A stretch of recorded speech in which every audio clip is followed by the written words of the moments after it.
నియోజకవర్గం అన్నదమ్ములకి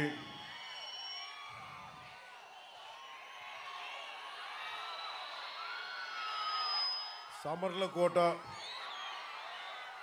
రైల్వే స్టేషన్లో సెంటర్లో సామర్లకోట రైల్వే స్టేషన్ సెంటర్ దద్దరిల్లిపోయింది. పిడుగులు పడ్డాయి, ఉరుములు మెరుస్తున్నాయి, పిడుగులు పడ్డాయి, భూకంపం వచ్చినట్టుగా ఉంది. ఇక్కడికి వస్తే పెద్దాపురం జనసేనకి చాలా బలం ఉండి కూడా తెలుగుదేశం నాయకులు మృదు స్వభావి, తెలుగుదేశం పార్టీకి దశాబ్దాలుగా అండగా నిలబడ్డ చినరాజప్ప గారి మీద గౌరవంతో వారు గెలవాలని అని చెప్పి మన తుమ్మల బాబు గారికి రిక్వెస్ట్ చేస్తే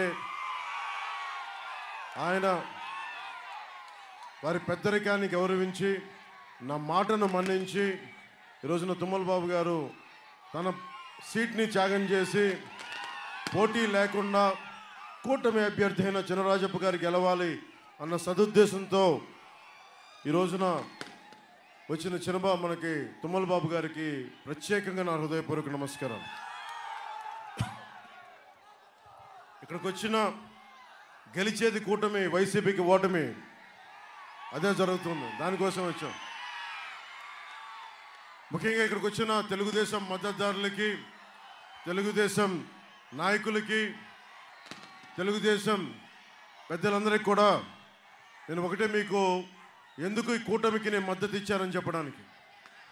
రాజకీయాల్లో పార్టీ విభేదాలు ఉంటాయి, మనం పాలసీ పరంగా విభేదాలు ఉంటాయి, కానీ కక్షపూరితంగా రాజకీయాలు ఉండకూడదు. అన్ని కులాలు కలిసి ఉండాలి. ఆ ఉద్దేశంతో పాపం ఆయన అకారణంగా చంద్రబాబు గారిని జైల్లో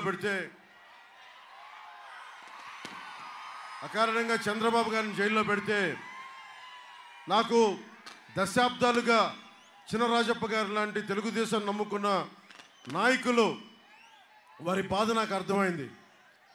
అలాగే దశాబ్దాలుగా ఉన్న వ్యక్తికి, నేను ఒక పార్టీని నడుపుతున్న వ్యక్తి, దశాబ్ద కాలం నుంచి పార్టీని నడుపుతున్న వ్యక్తి, 4 దశాబ్దాలుగా తెలుగుదేశం పార్టీని నడుపుతున్న వ్యక్తి, ఒక నాయకుడి, అధినాయకుడి కష్టాన్ని అర్థం చేసుకున్నా.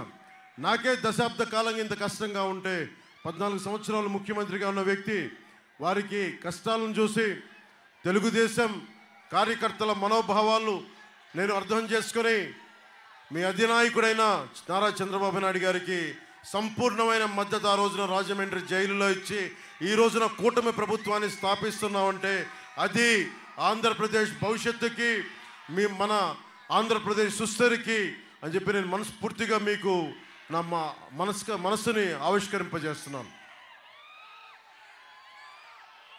నాతో పాటు ఈ వేదిక పైన ఉన్న చినరాజప్ప గారికి, తుమ్మల బాబు గారికి, జ్యోతుల నవీన్ గారికి, వెంకటరమణ గారికి,